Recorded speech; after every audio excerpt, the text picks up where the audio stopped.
Retro. Ladies and gentlemen, welcome to episode 4 of the Corcoran Cap, the podcast where we're talking Warriors, Syracuse, Niners, A's, all my favorite teams.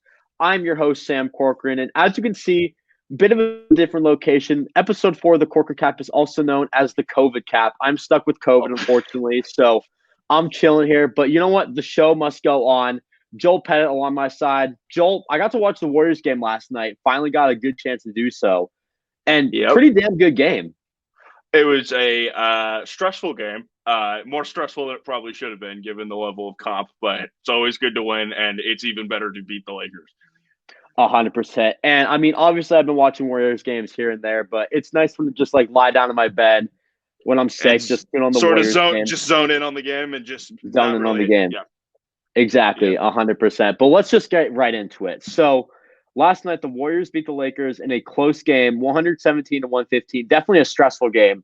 The Warriors, it was definitely a back-and-forth performance. The Warriors outscored the Lakers in the first and the fourth quarter. Second and third, the Lakers outscored the Warriors. But overall, the Warriors had the lead for most of the game. And let's talk about the guy who led this Warriors team in scoring, a guy who, I mean, he needs no introduction. It's Klay Thompson. Klay Thompson recently has been – he's just been back in form. I mean, so you look at the past 3 games. We'll talk about the losses later. They lost to the Knicks and they lost to the Jazz. But the Jazz game he had, he did not play Utah. He sat out. It was because it was a back-to-back, which we lost both games. But he sat out the Utah game, and he played in the Knick game. The Knick game I just associate with the with just bad shooting and bad defense, but I don't really. Yeah, he missed that shot at the end, which was it was a shot that he should have made for being real. But 17. It was a shot that I was not. It's a shot that nobody should be upset with. It's a shot that he's probably going to make 7 or 8 out of 10 times. It was just one of the 2 or 3 times. That was just one of the times he didn't make them. But 17 points for Klay. I'll still take that.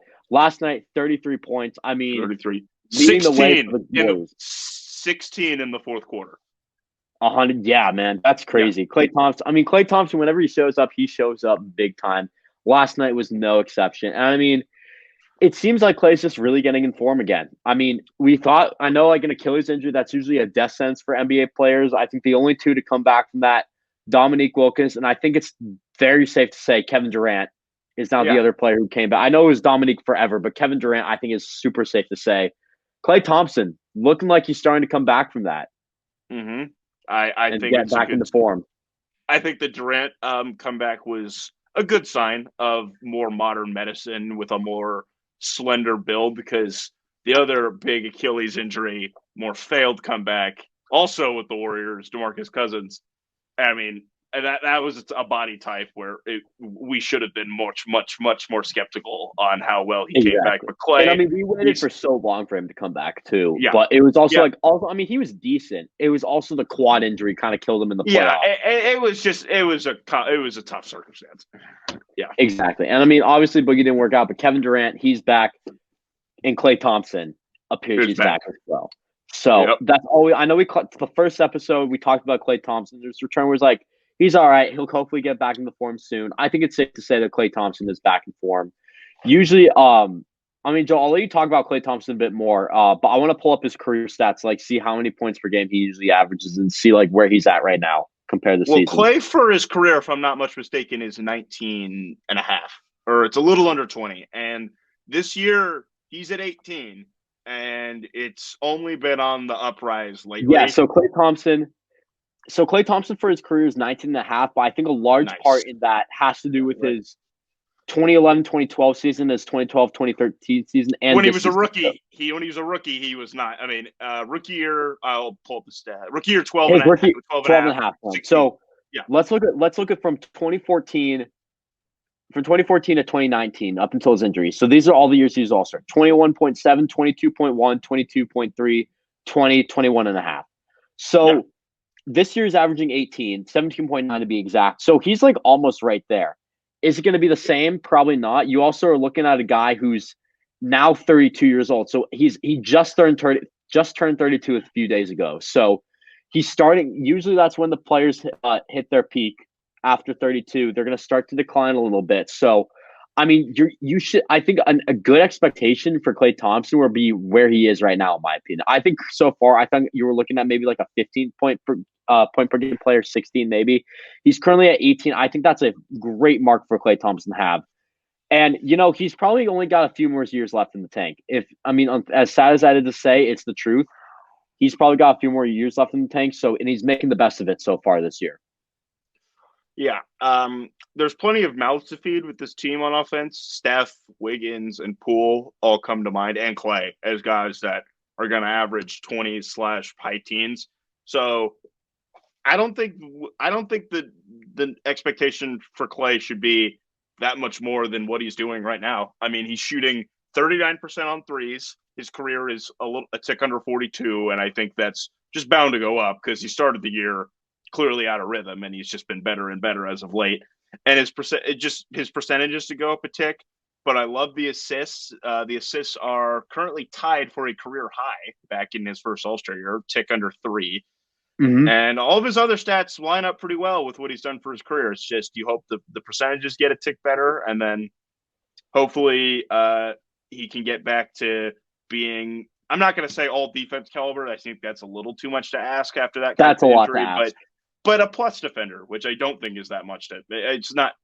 I'm not going to say it's not a lot to ask of, but Klay has shown that he is a plus defender in the past, and maybe when it comes, and I think with this injury, you're going to see maybe slightly reduced minutes than before, not playing in back-to-backs. We've seen that. And with Durant, I think we can all agree that while he's been great, he hasn't played the same level of defense. I think we're not going to have to, obviously Kevin Durant and Klay Thompson are not the same player, but there's give and pull with this kind of stuff. And I think we can just hope that Klay can get back to 80+% of what he used to do in all assets, except shooting, because I think the shooting these last couple of games looks identical to the Klay of 3 or 4 years ago. Exactly.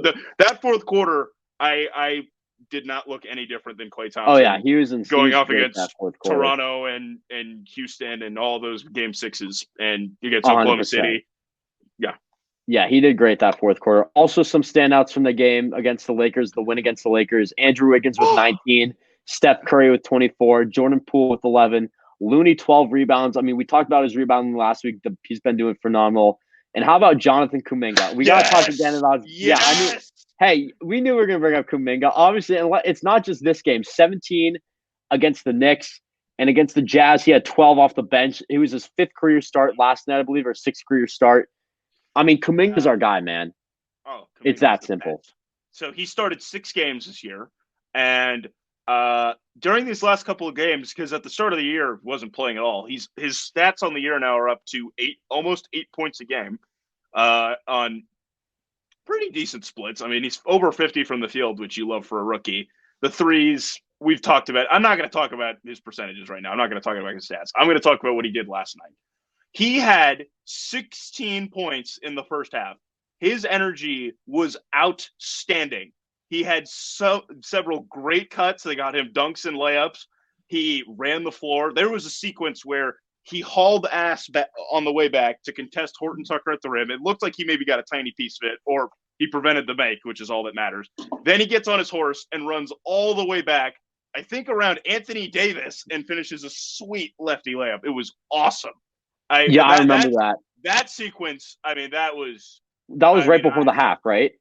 The first, he was. Yeah, I remember. I was texting you about that. That was a crazy play by Kuminga. To cap off the half, I think what you were talking about more specifically was the tip-in when Steph got fouled. It was the tip-in. They didn't call it, and he sort of just. He went over the back of someone. And Kuminga came out of nowhere and tipped it in off the glass, and it was great. Oh, yeah, that was brilliant. 7 for 8 in the first half, 2 of 3 at the line. He had 9 rebounds last night, which is good, and 16 first half points. He did get into foul trouble in the second half. He picked up some really, really cheap fouls, especially at the start of the fourth quarter. And don't even get me started on the fourth quarter, because there were like 3 or 4 calls in that game, in that fourth quarter, that were very, very in favor of Los Angeles, that made me very upset. But it worked out. And Kuminga was a little limited in the second half, didn't even get to double-digit minutes. But in the first half, he was second on the team in minutes with basically 16, and when put in the opportunity to score, he did. He was 7 for 8. That doesn't get much better than that. It was Does great. not get better than that. High percentage looks. He only took 1 3 for the whole game. It was a good look in the second half. He missed it, but I love him going to the hole. I mean, he was 8 for 10 on twos. I brought it up in one of the previous segments. Hyper efficient when he goes to the rim for a young guy. I mean, a lot of it's dunks, but some of these layups that he's making, they take legit touch, and he's doing it. That tip that he made, like I said, that's legit. I mean, that's not just catch and go up. That takes skill. You don't teach that. Yeah, exactly. I mean, Kuminga's he's the future for the Golden State Warriors, it seems like. And the Warriors looks like so far, it looks like they nailed this pick. And unfortunately, I mean, Draymond Green's injury, it's deja vu all over again. You saw it with David Lee was the starting four when he went down, Draymond Green took over. Now Draymond Green went down, and Jonathan Kuminga is starting to take over. This could be the end of the Draymond Green era. I don't think this is the end of the Draymond Green era. I don't think it is. I think it is. You see, no. The reason why I'm thinking it could be the end of the Draymond Green era is they can get value from him. You can get off a contract.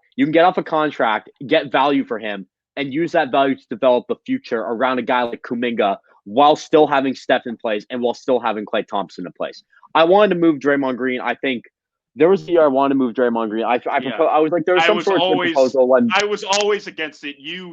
I remember it was a few years ago. By the way, just for my reference, I love Draymond Green. He does love Draymond. But it was like Draymond. It was some deal. It was like you get off of Wiggins' contract because Wiggins wasn't really doing much for the Warriors at the time. It more had to do with Wiggins and maybe. Was this in between? Was this after our year where Steph was hurt? Was this in like the off season between that and? No, you know what this was? It had to do with it was keep Wiggins. It had to do with trade Klay and Draymond in some package that will get you LaMelo Ball. Yeah. Oh, what the hell? No. Absolutely not. If I was either LaMelo Ball or Bradley Beal. Okay, either way, hell to the no. No. There was obviously more than that, but you get the point. Yeah, but I figured it was. The Draymond point, I think it's a bit of a comforting thought to know that we've got an up and coming forward. Not so much for the prospect of us wanting to get rid of Draymond. Draymond, for his build, he's 6'5", 6'6", and the amount that we ask him to do with playing small and put just everything that he has to do, I think. And I had this worry a long time ago. And I mean, Draymond's now he's a similar age to Steph and Klay. He's above 30, and he's held up well.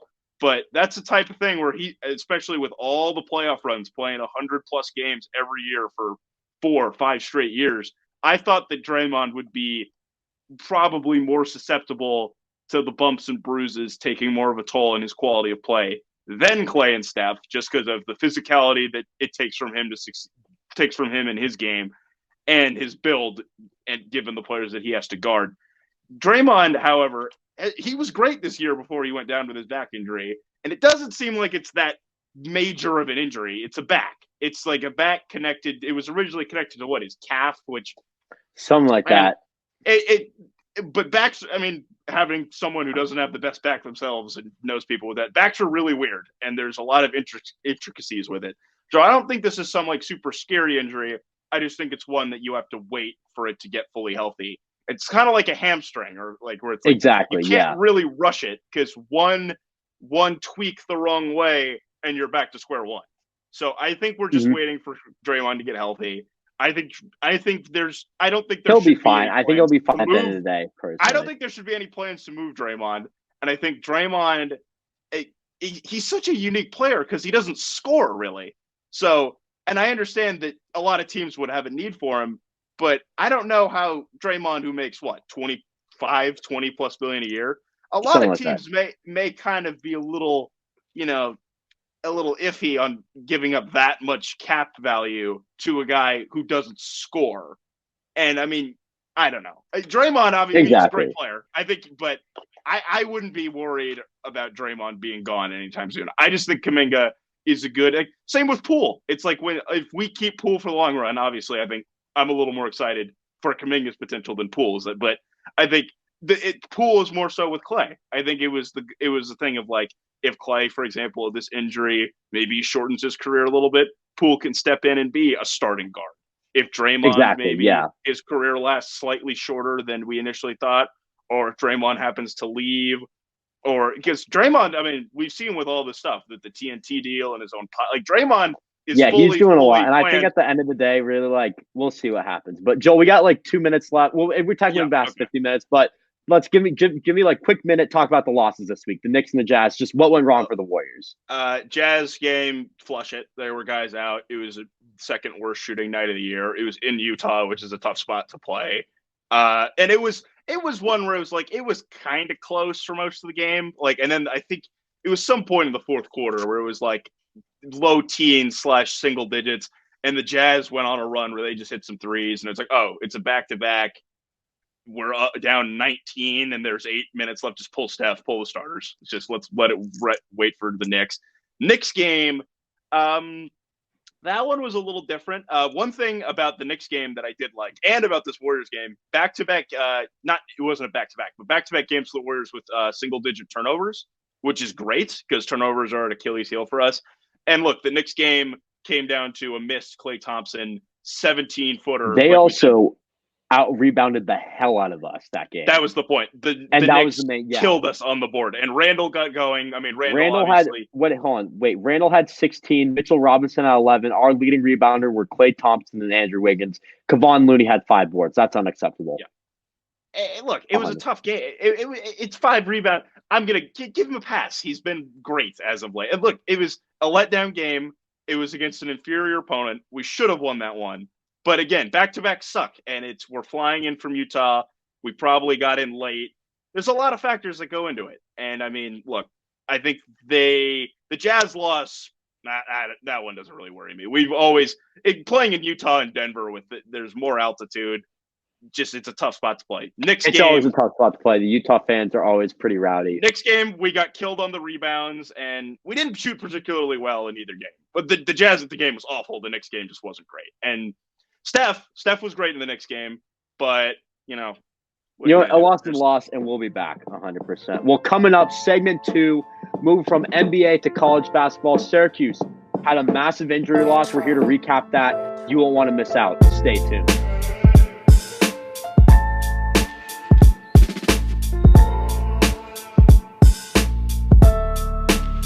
Welcome back, segment 2 on episode 4 of the Corcoran Cap, talking about Syracuse basketball. I'm your host, Sam Corcoran. This is also the COVID Cap. And Zach, I mean, it's been an interesting week for Syracuse so far. You lost one of your best players. You won a game, you lost a game. How are you feeling about this week for Syracuse? How am I feeling about this week? I'm feeling a little hopeless. At least the lacrosse team is good.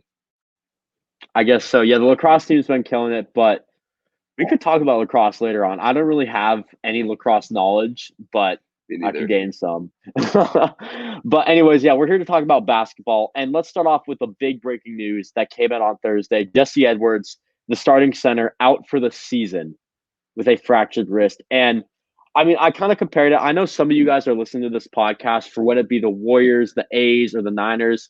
Let me just put this in perspective for you guys. For the Warriors, I would say this is losing like Andrew Wiggins for the year. Niners, this is probably similar to Nick Bosa's injury in 2020. And for the A's, I would say like Matt Chapman and Matt Olson being out for the season, just like for the pure impact of that. This is a massive injury for Syracuse. And this is a team who struggled with rebounding a lot. And Jesse Edwards has been getting a lot of those boards. Jesse Edwards has also been improving drastically on offense. He was probably the favorite to win ACC most improved player, comeback player of the year, whatever that award is. But looks like that's not happening anymore. The injury is going to kill him. He's going to miss too much time for that. Zach, what are your thoughts on this? I mean, for me, it's just a killer blow. Yeah, I mean, Edwards is really a very important piece of this team, and you can see how they operate without him. Like, they did a lot of similar things with Frank Anselm on Saturday, which I know we'll get to. They weren't really as confident getting it to him when he's wide open in the paint. They aren't guarding him the same way either. So, I mean, I guess they're going to have to use Anselm in a similar way, but Edwards was very dominant in the paint this year, played very good defense when he wasn't fouling out, huge for rebounding. So, yeah, definitely a big blow. There's a lot of reasons you need that guy on the court. Yeah, definitely. And let's just talk about the BC game real quick. That's where we'll start it off. That was on Tuesday, right after Zach and I recorded the last segment for the Corcoran Cap. And Jesse Edwards, he had 14 minutes, 2 rebounds, and then the injury happened. So you didn't really get to see too much of him. And Anselm came in. He got 6 boards, 5 rebounds. They definitely could have controlled the boards more. The leading rebounder was Cole Swider, also led the team in points with 21. Cole Swider, I mean, he was recently on a tear, and I think he did pretty well against BC, played all 40 minutes of the game. But yeah, I mean, overall, back to the big man, I just think I think it was definitely a lot closer because of the lack of Jesse Edwards and Frank Anselm having to step into that role. They had to change their system a little bit, and it kind of carried on to the Virginia Tech game, which we'll talk about in a bit. But do you think this game was too close for Syracuse, Zach, or do you think you're kind of with me on the point that Syracuse had to make adjustments without Jesse Edwards? Yeah, I mean they started a lot down the stretch relying on that guy Edwards a lot. I mean the starters for BC aren't huge, so you could kind of play small ball with them, but you really are missing that guy. He was huge for you. As I said, yeah, they were kind of playing around him. I mean, Anselm isn't a huge piece of the offense, so you were kind of relying on your 4 primary scorers anyways. But I'm not worried about it being too close or whatnot because they did win, still a 9-point win, which that's fine with me. It's a road win, and you know what? At the end of the day, a win is a win is a win. They would have been 12-11, or no, they would have been 11-12. Or no, sorry, I don't even They know. would have been 12-12. They would be They would have been 12-12 right now.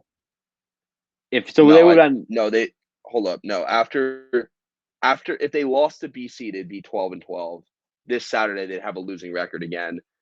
I mean, 13-11, 13-12, not a huge difference there. You're a middle of the pack ACC team, lower tier ACC team. exactly. Yeah, I mean, it is what it is. I think they won the game, and really, I wanted to talk about some studs and duds. I mean, the starting lineup, they were kind of. I know we talked about these on the last 2 episodes, where the starting lineup was kind of really getting their stuff together, and they played pretty well. Consistently. Jesse Edwards, obviously the exception with the injury. Swider with 21, Jimmy Boeheim with 11, Buddy with 14, Gerard with 19. I mean, again, it's much of the starting lineup. Buddy and Swider played the entire game, did not get benched. Jimmy Boeheim, Joe Girard, 35 minutes and 33 minutes respectively. So overall, I mean, it was a pretty good. I think the starting line was very in sync this game, and I think it was a good win. Again, it's a road game; those have been always notoriously tough for Syracuse this year. They've lost some pretty terrible games on the road. But overall, you know what? A win is a win is a win. This team improves, and I mean, it's better than a loss. That's all I can really say. I mean, you could really get nitpicky. Jimmy, 11 points on 12 shots. That is what it is. Buddy played 40 minutes, shot 2 for 9 from 3. But I said it last week, I think. I'm going to say it again. Whenever Cole Swider plays well, I think the team overall has a better chance of winning. He's really that X factor for them. And as important as Joe Girard, Buddy Boeheim, Jesse Edwards was to this team, to the success of this team, is really a lot of it is on Cole Swider having a good night. Because otherwise he's out there not really doing much. Yeah, definitely. And speaking of Cole Swider not playing well, let's just move on to the Virginia Tech game where he only had 8 points. And we'll talk about all the guys more quickly, but I just want to say the one stat that really stands out to me, Syracuse did have the same amount of rebounds as Virginia Tech, but the one stat that stands out to me, the Virginia Tech shot 21 free throws and Syracuse shot 4. So Syracuse got into some serious foul trouble. 18 personal fouls compared to Virginia Tech's 9. 11 turnovers compared to Virginia Tech's 4. Just a lot more sloppy play. Virginia Tech had 20 assists. Syracuse had 9. So overall, just a lot of sloppy play. And you could really see that throughout the game. Syracuse made a ton of mistakes. And I think someone tweeted, might have been Austin, actually, our friend Austin, that Syracuse just kills them. They just keep shooting themselves in the foot every time. And you definitely saw this start this game. And really all the starters, I mean, you had Buddy with 21. He had a very slow start to the game. Swider had 8. Jimmy Boeheim was 6. That's unacceptable. Anselm, we're going to talk about Anselm a little bit because we want to talk about the Jesse Edwards impact. But let's just talk about let's talk about like Swider. Let's talk about Buddy Boeheim first, actually. And he had a very slow start to this game. Zach, do you think that slow start kind of cost us, or do you think the rest of the team should have picked him up earlier on? Um, Buddy had a good game in the end. I'll say that. 21 points. What can you really say about that? A guy scoring 21 is big, no matter when he does it. Um, 21 out of your 59 points is kind of unexcusable, though. I mean, especially for a team that relies on their starters so much and now is losing one of their most important starters and really needs the guys that are in there to pick it up. Swider, um, 8 points on 13 shots is completely unacceptable. Jimmy, 6 points on 2 for 9 shooting, only hitting 2 threes. Obviously wasn't on his game. He does good work in the post usually, but he's kind of a chucker. Needs to be a little more efficient, even if you're not going to score heavy. Those are really unacceptable lines, and I know we're going to get to that. But despite Buddy having a slow start and Gerard maybe not having the best game either, the other starters really need to be in there because it can't just be one or two guys carrying the whole team. Exactly. And the rest of the team, I think I'm totally with you. At the end of the game, he definitely, I mean, the rest of the team should have picked him up. And I will say, like, it's been an issue with this team, like, not being able to pick up the rest of the team. When one player is bad, it seems like the entire team is bad and vice versa. And I mean, you made that point with Swider. And that kind of transitions to the next point I want to make, where Swider and Jimmy Boeheim didn't really do that well. And you just need the depth of the other teammates to pick them up, the other starters. I know this is a very starter-dominant team. There's not much depth behind this all. And it shows when this team is struggling, when one player is struggling, the rest of the team is struggling. When one player is on fire, the rest of the team is on fire. This team just gets a lot more sloppy. They definitely get rattled. I think there was like a run that Virginia Tech had at some point in the game. Might have been it was probably before the half. They were just like on some run. Syracuse turned the ball over like twice, and like you just like even the announcer said it. Like Virginia Tech's just running down the court with the ball. They're like Syracuse is rattled. They got to take a timeout, and indeed they did take a timeout. So overall, I mean, this team gets rattled when one of their guys is not doing well. It's not really a team that's been they've been in sync before when all their guys like when one of the guys is doing well. This is like it's an interesting thing. This is kind of like the definition of a team sport where the team does well. When one player does well and nobody else does well, the team is not going to do well. When the entire team does well, they win games. Well, this is the thing with the team. I mean, you make a great point about them getting rattled when one of them doesn't play well. Like they don't realize that like you need to pick up the slack for your teammates. If you have people have off nights, you do need to play well. Specifically with Swider, why I say he's the X factor all the time. I've noticed something with him, even though I wouldn't call him our best player by far. He has his nights, and when he has his nights, he plays all around good basketball. He'll play good defense. He will turn the ball over, and he'll obviously have a good output on offense. When he has a night like this, where he shoots 0 for 5 from 3, 13 shots, 8 points. He had 3 fouls. I mean, he plays more lax. He turned the ball over once, which is fine, but like he plays more lax, and I feel like when he plays more lax, the team overall doesn't play well. He more. I know I'm focusing on this a lot, but like Swider is a symptom of the game he's having, and as you said, the whole starting group plays off of each other. So when he's having a bad game, he definitely takes the team down with him more than anyone else on this team. Yeah, definitely. I mean, I totally agree with that. He's really their only wing. Like both the Virginia Tech and the BC games, he's been the only guy that's played 40 minutes in both games. So, I mean, the team definitely relies on him a lot. And now, I mean, we relied on Jesse Edwards a lot. And obviously, that's starting to transition to Frank Anselm. And let's talk about his game real quick. And personally, I know he had 6 points. He's not really known for his offense. The role that he provided for Jesse Edwards, I think, was probably best known. I mean, you had the offensive performance, but I think the X factor that he provided was his rebounding and defensive abilities. And personally, Frank Anselm, in my opinion, did have a good game. In my opinion, he did have 15 rebounds. I'm trying to pull up the other stats real quick. 15 rebounds is really absurd. He had 2 blocks, 1 assist, only 3 fouls. Jesse Edwards usually gets into foul trouble really quickly. He did miss both his free throws at one time, I remember. So I think overall, I would call this for what we needed Frank Anselm to do. I think this was a solid game for him. I definitely think there could. Yeah. No, go ahead. I was just gonna say I think there's some more work to do. I think this team needs to adjust to him being in the lineup instead of Jesse Edwards because we usually see Edwards in a lot more than Anselm. But I definitely think he picked it up big time, and I definitely think it was a good overall game for Frank Anselm. I think Anselm held his own, did a great job. I do have some things to say though, because Virginia Tech, much like Boston College, maybe they're a little bigger. They're not a huge team. I mean, Keith Allen was probably their tallest starter. He's 6'9". Anselm gets bullied a lot. He's as skinny as Edwards is. He's functionally strong. Anselm is really skinny, and he gets bullied around in there in the paint.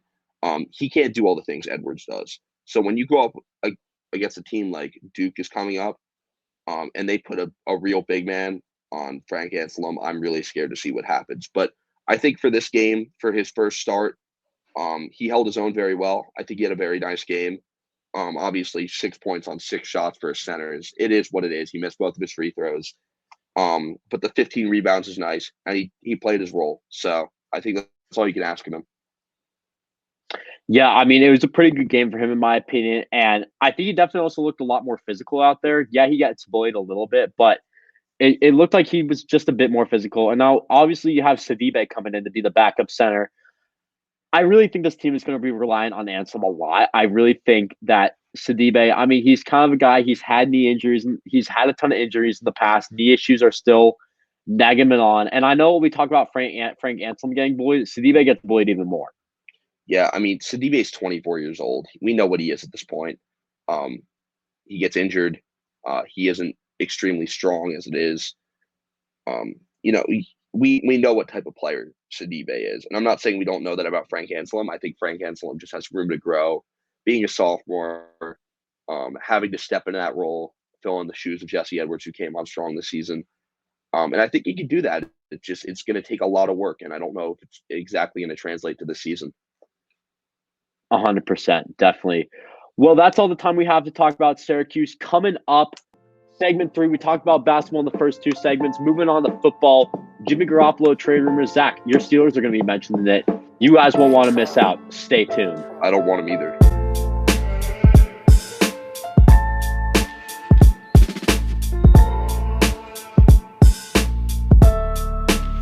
Welcome back to segment number 3 of episode 4 of the Corcoran Cap, aka the COVID Cap. We just talked about the Warriors and Syracuse, talked about basketball. Now we're moving on to football, talking about the San Francisco 49ers. I'm your host, Sam Corcoran, and Rohit, it's the offseason. The Super Bowl's done. We won't know who wins that yet because we're recording right before, but it's officially the offseason, man. How you feeling about that? Football season flew by fast, and honestly, I thought we were in for a long season. Niners somehow turned it around. We came up short, and now it's the offseason.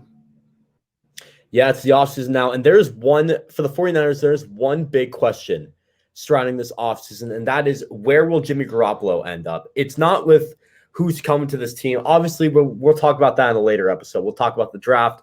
We'll talk about free agency. Let's talk about where Jimmy Garoppolo goes, because that should be the first thing to happen. And it came out today. And this does not surprise me at all. Ian Rappaport reported today on some Super Bowl pregame show that the 49ers are hoping to trade Jimmy Garoppolo before March 16th, which I believe is the start of free agency if everything lines up. I think that's the day. Start of the new league year.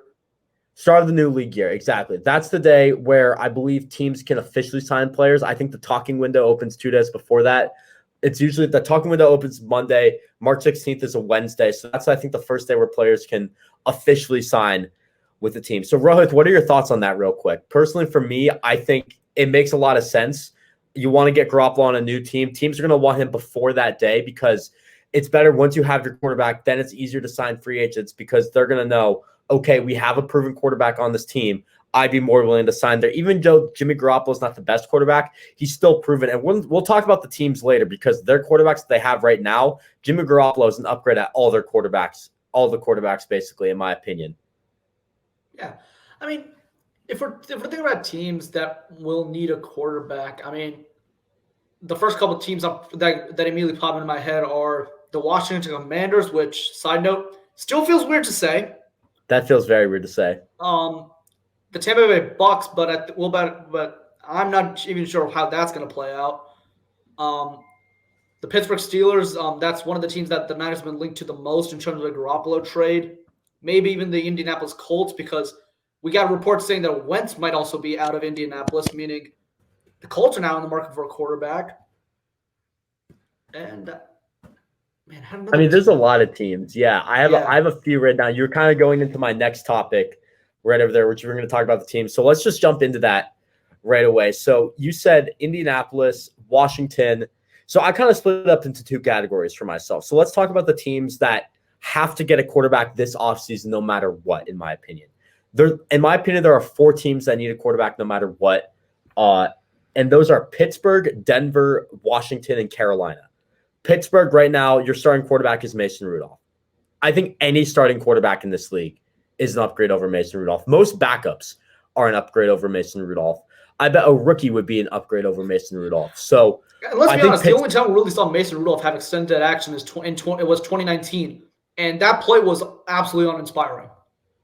It was a good team, honestly. That 2019 team. You looked at that defense, you looked at that offense. They had weapons on both sides of the ball, and Mason Rudolph was really the main reason why this team did not make the playoffs. I remember the game against the Niners. The game against the Niners kind of sums it up.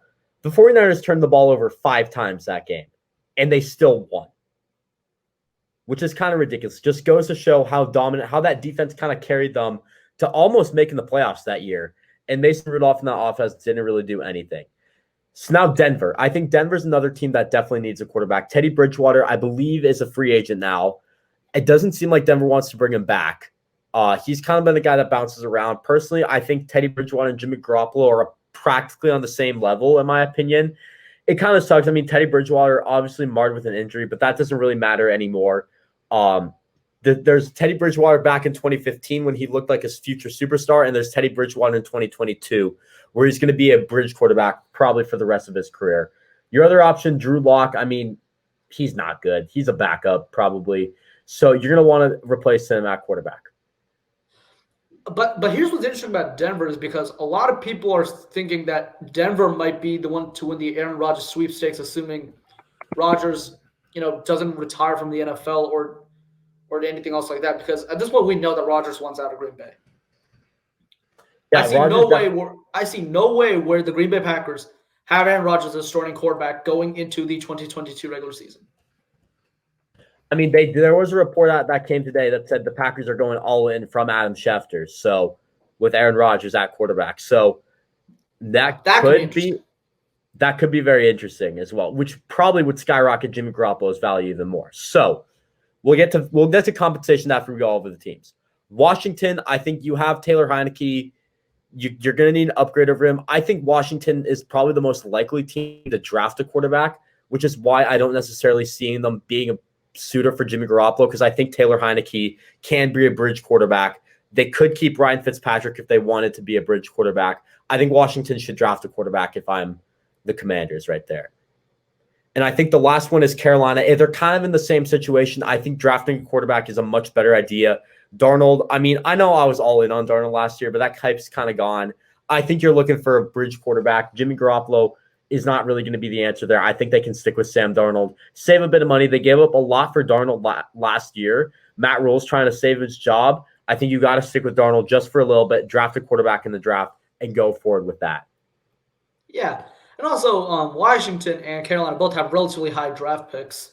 And this isn't exactly a star-studded quarterback class. So you could see some quarterbacks fall even out of the top 10. Oh, I bet one of those quarterbacks it's probably going to be easy for teams like Carolina and Washington who have high draft picks to get a quarterback in the first round.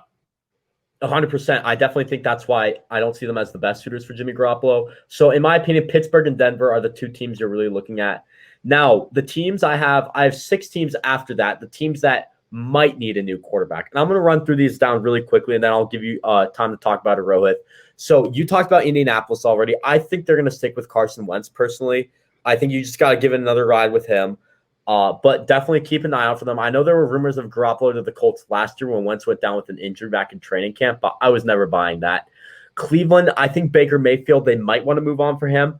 It is a run-first offense, which Garoppolo has played in, so Garoppolo has experience in an offense like that. I do think it would be a fantastic fit Are the Browns willing to move on from Baker Mayfield is the only question. And the Niners are definitely not willing to do a swap deal for that. So they would have to find another place for Baker Mayfield to go, possibly Washington, possibly Pittsburgh, possibly Denver. Well, Denver would make the most sense because they're not trying to put him within the division. So something like that. Houston, I mean, I think Davis Mills, I mean, they might want to give another shot with him. They do have a new head coach, though, Lovie Smith, but it was an in-house hire, which means he might like the system of Davis Mills and what they currently got going for him. They kept their offensive coordinator as well. So maybe they had plans with Davis Mills, a guy who a lot of people, he was a late riser in the 2021 draft. He had a solid rookie season with Houston. I think he can end up staying. New Orleans, I think Jameis Winston's still the guy there. Another in-house hire. They've always seemed very high on Jameis Winston. I think he'll probably stay there. Taysom Hill, you never know. He could be in play as well. But Jameis Winston, coming off a torn ACL, I think he can rebound, have a great year. He was the number one overall pick for a reason, in my opinion. He's still a good quarterback, not the best quarterback, but he's still a doable quarterback. This team just missed the playoffs, and I think if Jameis Winston was there, the Saints would have ousted the Niners or the Eagles and made the playoffs. And the last two teams I have, Tampa. Obviously, you mentioned Rohit. I think they're going to go with Kyle Trask. They use a second-round pick on him. In my opinion, he was the best quarterback available. Great value right there. Tom Brady mentored him for a year. You have Blaine Gabbert if you ever really need a bridge quarterback and just use him or something. So I'm going to say Tampa is probably not that likely to take Jimmy Garoppolo. And, we'll talk about the Tom Brady thing later. I have a ton of stuff to say about that. Last team I've heard that might want a new quarterback is Tennessee, and Ryan Tannehill is better than Jimmy Garoppolo, so that ain't happening. Honestly, me personally, I honestly think Tannehill and Garoppolo are practically the same quarterback. It's just that I think Tannehill has done a better job of staying healthy, but I think Garoppolo probably could do a bit more for an offense than Tannehill could. But again, it really mostly just comes down to health. Interesting. So, and also for Tennessee, it is not financially feasible for them to move away from Tannehill. That cap hit is absurd. That is an albatross contract. Like if you're gonna move on from Tannehill, you're gonna take on so much dead money, and you're probably gonna give out a couple of draft picks because you want this contract off your books. And I just don't think anybody's willing to take on Ryan Tannehill or that contract. I think Tennessee's 100%. stuck. Yeah, I mean, I think we've seen flashes of potential from Ryan Tannehill. And I think considering it's a run for a system, I think it's still a good option for Tennessee. Now, obviously, it got exposed once Derrick Henry went down, but I think Tannehill is a solid quarterback. He's not going to be the best. You could get a guy maybe round 2, round 3. Again, the quarterback class, it's not that deep, but there's going to be a ton of talent taken in the late rounds. Could get a guy like Carson Strong. Could get Malik Willis could even fall to you. Malik Willis definitely needs a year or two, in my opinion. If Malik Willis fell to you, that would be absurd. Doubt it would happen, but could very much happen. I believe they're slated to pick at 25, 24, something around there. So could happen. We'll have to see. But I think Tennessee is probably not looking for a bridge quarterback right now. They're looking for a young guy who they can develop behind Tannehill. Yeah. And honestly, going back to the money thing, that's the same issue with New Orleans. They literally do not have any money at all. Exactly. They kept pushing the cap back over and over again, and they have nothing to show for it. Breeze is gone. Peyton's gone. They're over to like $70 million something over the cap now. They're ridiculously over the cap. But Jameis Winston is an affordable contract for them, which is why I also think. Again, finances, it doesn't make sense for Garoppolo to go there. Exactly. 100%. And also, I mean, you brought up we're gonna get into the Brady thing later. And honestly, if Kyle Trask can end up being the guy there, I'd actually be impressed. Exactly. And one more team I just want to bring up. I know you talked about them earlier, the Green Bay Packers. I don't think it will happen, but might as well just throw it out there. Yeah. Now, there's no way it's going to happen. It's either Rodgers is staying, or we are going to see whether or not Jordan Love was actually worth the pick. Exactly. Now, let's talk about some compensation for Garoppolo. Rohit, what do you think Garoppolo will go for? It's depending on the team, but in terms of like an average, I'd probably say maybe a second-round pick or maybe a third and a player. With depending on the team, I could see them even getting a first for Garoppolo, which honestly I'd be surprised. But I mean, either way, Garoppolo is going to leave the 49ers better than he found it, because we were dead in the water before Garoppolo got here. And now it's like we got a culture, we got a team, we actually have a future. So it's like, and we actually get a second or even a first from, we still win the trade no matter what. 100%. And, it's a quarterback trade. So the value on quarterbacks is usually very high. Carson Wentz went for a first and a second. Sam Darnold went for a second, fourth, and a sixth. I think looking at Garoppolo, I think especially because there's a ton of teams that need a quarterback, the quarterback class in this draft is not that good. The quarterback market, I know you have Rodgers, but Rodgers could be staying in Green Bay. So that leaves one team not getting their quarterback. Deshaun Watson, you never know his legal situation. That would mean two teams if he's going to stay in Houston. I think you could look at 2-2s. I think that's a very good deal. That's the same price that Alex Smith went for when we traded him to Kansas City. The 49ers do not have their first-round pick in 2022 or 2023. They would then have 2 second-rounders. They don't have their comp third as well this year. Oh, they have one comp third because of Mike McDaniel. They should have had 2, but one traded to Miami in the Lance deal. So now 2-2s, you can get back in the first round if you want to, or you can make 2 first-round. You can get a guy who's had first-round talent in the second round, in your opinion. So I think 2-2s would be a very good deal for both sides. A second and a third would also work, in my opinion. Yeah, it's probably going to be around. We're probably at least getting, at minimum, at least it's going to be a second round pick, probably. 100%, definitely. Now, let's talk about this Tom Brady stuff. And this is the only thing I'm going to say about. We're not going to talk Tom Brady on here anymore. But anyone spreading this Tom Brady narrative, come on, are you serious? First of all, Tom Brady retired. Yeah, he can come out of retirement, but he has a perfect situation in Tampa Bay. Why would he leave that? On top of that, the 49ers have Trey Lance. They're not going to give up a boatload to get Tom Brady for a year. And then it just shows that Trey Lance is a bust. I mean, just at this point, just keep Jimmy Garoppolo at this point. This makes no sense. And I mean, I think the fact that people are spreading this narrative is just ridiculous. Like, one guy reported it he was a backup quarterback for the Patriots, never played with Tom Brady. I really just don't know what that situation is. And then all the Niners fans are just like, oh, let's talk about this. Let's talk about this. I mean, I get it. If you want to talk about it, you can. But guess what? It's not happening. That's the last thing I'm going to say about it. It doesn't make any sense. I'm pretty sure Brady's like, I'm not ruling out a 2022 comeback, but at the same time, it's like everybody and their mother knows Brady's not coming to San Francisco. He's not. The Tampa Bay situation is far too ideal to leave. And plus, here's the thing. Yes, if we somehow win the Lombardi Trophy, you could arguably say it's worth it. But in the long term, for what you had to give up, will it actually be worth it? And plus, it's not even a guarantee that you get the Lombardi Trophy.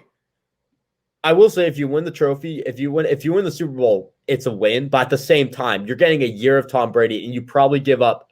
You're probably going to have to give up a first, and you don't have a first for the next 2 years. So you're going to have to give up way more than that. You're probably going to have to give up. You might have to. I'm just going to say it right now. You might have to give up Fred Warner, or a type of player of his caliber for Tom Brady. Do you really want to do that when you can win a Super Bowl with Lance? I don't. That's all I'll say about it. Rookie contracts are so valuable, and the Niners have a quarterback on a rookie deal with absolute loads of talent, and we saw market improvement from him over the season. Give him a proper offseason. Give him a shot, and you're going to see real results and real rewards from it. It is the Trey area, or the Trey era in the Trey area, I should say. Coming up, segment 4 on episode 4, talking about the Oakland Athletics. Lots of relocation rumors, new stadium updates. Jake and I have lots of thoughts on it. You won't want to miss it. Stay tuned.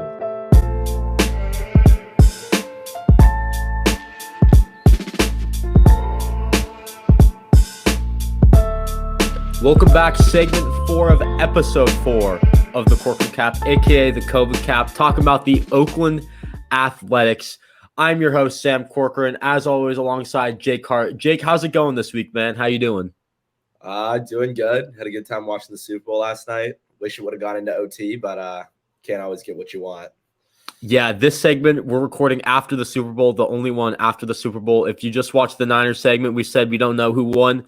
The Rams were ultimately the winners. You should know that unless you were living under a rock. But anyways, we're here to talk about baseball right now. And Jake, the one big story for baseball is a story that we have not talked about on the past 4 episodes, and that's the lockout, which we have surprisingly avoided. We want to talk about more A-centric things, whereas the lockout's a more MLB-centric thing. But I think today would be a great episode to bring it up. There's been a ton of talks about trying to end this lockout. It doesn't really seem going anywhere. What are your thoughts on the lockout overall, just for baseball in general?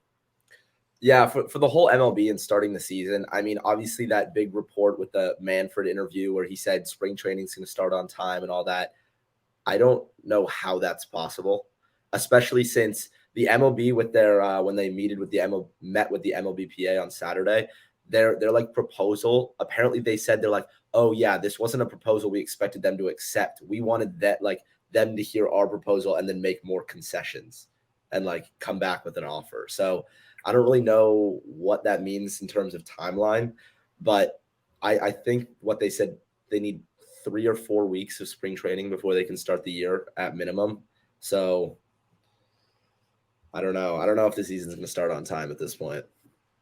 Yeah, I highly doubt that. I'm forgetting. I know Jeff Passan tweeted it out at some point. But the last negotiation they had, it did not get approved, and the numbers were absurd for what players wanted and what the owners wanted. I'll try to find it later on the episode, but it was kind of ridiculous. And I mean, they're optimistic that spring training's about to start. This is about the time where pitchers and catchers start reporting to spring training. And they're still in the lockout. I mean, I think worst case scenario, you can probably start the season without a spring training. They did that kind of in 2020 a little bit where they had, I mean, you have to warm up a little bit. You got to get some players. If the season starts late, it starts late. But spring training kind of seems out of the reach at this point. Maybe if you can get it done by mid-March, then you just do your like exhibition games. You can warm up a little bit in their home stadiums instead of going to spring training or doing stuff. Will that put constraints on the teams in the cold weather in the snow? Yes, but you know what? It's the best decision for baseball. They could also just go down to Florida, but it's not. You're not going to get a full spring training, in my opinion. So we don't really know when this is going to end. It could end. Hopefully, it's not like I know NHL had a lockout several years ago where their entire season got canceled. Hopefully, it's not that. But honestly, like where the players are at, where the owners are at, it could be that. As much as I hate to say it, it could be that.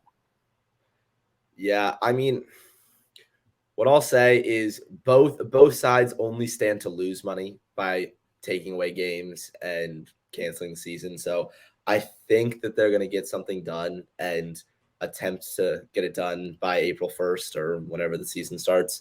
But yeah, I think we could see a delay or a season shortened. 100%. That's what it's probably going to look like.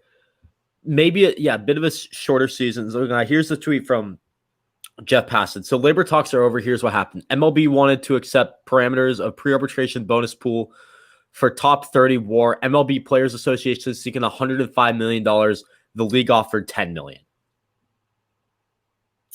That's massive. The other two, MLB offered minimum raise to $615K. MLBPA won $775K.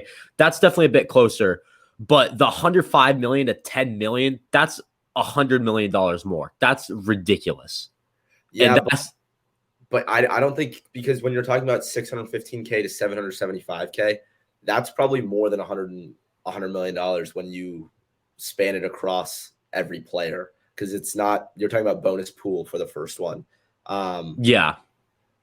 They're not that close. I think the MLB has made some concessions and the MLBPA has come back with essentially nothing. So I think they're content to hold their ground, which is interesting to me. But definitely. You do make a good point though, that they're going to want to get this done before the start of the season, or at least try to get some of this done to keep as many games as possible, because the more you lose games, you lose money. So you got to bring that revenue in. Baseball especially, I feel like, out of all the sports I cover, baseball is definitely one that seems to be the dying sport. So, I mean, when you lose money, you lose games. And I think definitely this is going to have an impact on the Oakland Athletics, and in particular, small market teams. Because I think losing games is losing a lot more money, and it's just losing a lot more, because usually I feel like at the beginning of the season, that's where you can like fill up the stands. I know typically like the A's they're kind of mixed a little bit, where at the beginning of the season, sometimes it's the middle of the end, depending how the team is really hyped up at the beginning of the season. This year, you're probably looking for a mediocre year, but still it's money. And if this team's going to struggle, then they're going to make most of their money at the beginning of the season, because towards the end of the season, fans are not going to want to go to their games. And you saw this last year. Their attendance numbers were ridiculously low towards the end of the season, even though they were still a good playoff team. Now you're probably taking a worse team, going to make it. You're taking a worse team. The attendance numbers are going to be even lower, in my opinion. So I think this has a major impact on the A's, and in particular, small market teams. So I feel like the A's are going to be one of those teams that are going to want to get it done sooner than later. And if John Fisher, obviously one of the owners, probably going to be involved with these discussions and everything. So he's probably going to want to get it done sooner than later if he wants to make some money himself. Yeah, I mean, I think it affects the A's, obviously, in the money way, but John Fisher's going to find his way to pinch pennies either way. So I think it really affects them more in terms of like trading their assets, because we were going to see a big shift in what the A's roster looked like. And if all of a sudden it speeds up going into the season and there's not that much time, the A's could ride with more of a wait and see approach and hold on to some of those pitching or Olsen Chapman type pieces to trade nearer to the deadline to see if we could be potentially competitive this season.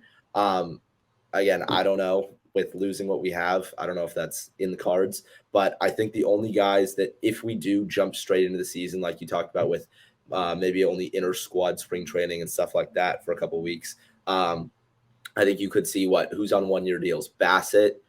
And I think that's we talked about this. Yeah, we saw. I think it was Bassett, Pinder, and Piscotty. It might have been. So I'm trying to remember. We talked about this on the first episode. I remember. Because really, I mean, if you're talking about a guy like Chapman or Olsen, their value could even go up going into the deadline when teams really want to ramp up their competitiveness and become contenders. Because I mean, as you saw with the Braves last year, they traded for practically a whole new outfield at the trade deadline. And so you could see teams taking that approach where they just say, screw it, like we're going to push all the chips in for this year and let the cards fall where they may next season, especially if a team gets an injury or something at first base and needs an Olsen type, or anyone loses out on the Freeman sweepstakes. It's going to get interesting. 100%. And that's a great point you make. The A's, I mean, there's so many routes they could do, and I think the lockout will definitely affect that. If they can't get, I will say, if they can't get the value for Chapman and Olsen, they're going to keep those guys. They've done that in the past. I know they held on to Sonny Gray for a lot longer than many people thought they would. He was traded 2017. A lot of people thought he'd be gone 2015, maybe 2016. They held him on for a while, I remember. I thought he only played for the A's for like 4 years or something. He did, but the thing was, like, he was the All-Star 2015, 2016. Those were probably some of the worst years that the A's had, and I feel like those were the two of the years where everyone's like, Sonny Gray is going to get traded. I know you had Reddick. I know you had other guys. You had Scott Kazmir in 2015 being a hot target. Reddick in 2016 along with Rich Hill going to the Dodgers. But Sonny Gray was a guy who they held on to. They couldn't get the value they wanted for him, and then they got it eventually with the Yankees trade. I forget what they got in return, but I do remember that one of those guys is making an impact on this team now, if I'm not mistaken. Kaprelian, Jorge Mateo, and Dustin Fowler. I mean, Kaprelian, it was Kaprelian's doing all right. I mean, Mateo went to the Padres, and Dustin Fowler, I have no idea where he is. But anyways, that's besides the point. But anyways, moving on to the second topic we wanted to talk about. The other big thing surrounding this offseason for the A's has been relocation rumors and a stadium update. And obviously, you're in the Coliseum. You want to get the Howard Terminal location. So the last update I saw was that the environmental impact report, which is apparently is a big process in building the stadium, was approved by the Planning Commission. Now it has to be approved by the Oakland City Council. So that's a big step forward in the right direction. The other thing I heard is that one of the potential sites in Las Vegas, it was some sort of resort that was going to close down or something, but it looks like someone else bought that resort. So the A's now have one less location in Vegas, which is supposedly the place they want to go.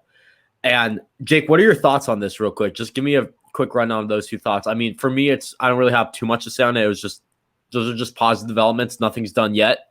Got to keep pushing forward if they want to stay in Oakland. I mean, basically, from what I've heard, is the city of Oakland is motivated, obviously, after losing the Raiders and the Warriors. They're motivated to keep the A's and keep a team relevant, put them in the city center. I mean, downtown Oakland is becoming a lot nicer, and having a ballpark there and a team that would really upgrade it for them. And from what I understand, the A's are literally, I mean, as with John Fisher typically is, they're trying to strain every penny. And going to Nevada with no taxes and in Summerlin, where the Aviators play, they're being offered free land, and just so that people will come to Summerlin.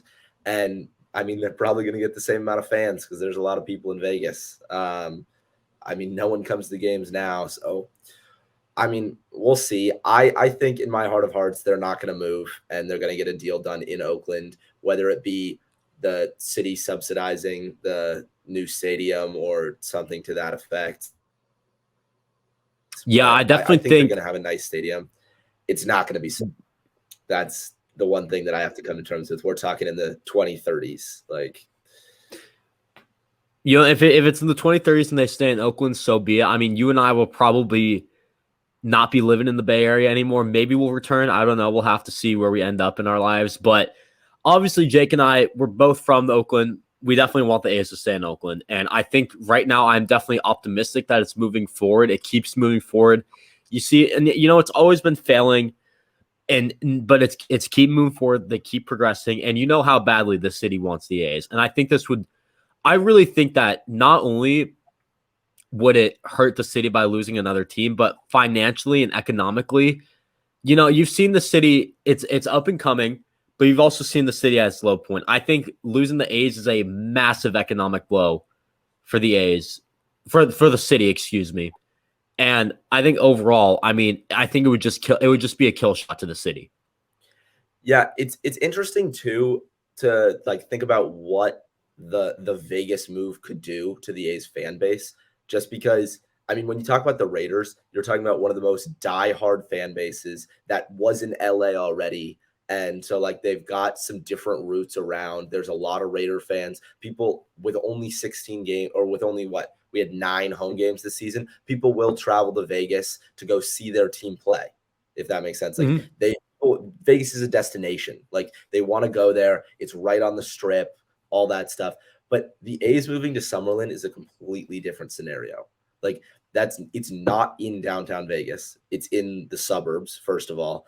And the A's don't have this cult-like fan base that the Raiders had. And with so many games, and with baseball games being not some insanely desirable, sold-out commodity, it's going to be really tough. And I think that's what the A's have to think about before they build a stadium there. I think it would kind of ruin the A's franchise. I think it would too. A Chargers-esque move where it's like, okay, like, why? Like, you didn't really No, I'm have totally with you on that. You don't really have any fans in LA. Like, I don't know. It's interesting. I also think this could be something that has to do with the team, the Raiders being in Vegas. But I mean, ever since they've moved there, I mean, it could just be the Raiders players just not being smart, but they've been notoriously for like just committing crimes in Vegas. And it's not just that. This has been a trend pattern. I know I saw something, the 2007 All-Star game. A lot of like people are like, why isn't there an NBA team in Vegas? That would be perfect. If you look back to 2007, the All-Star game was a huge disaster for the NBA, just with like fans just getting arrested left and right. Just the crime has been spiking up in the city when a sports team is playing there. So that could be another issue as to why Vegas might not want the team as well.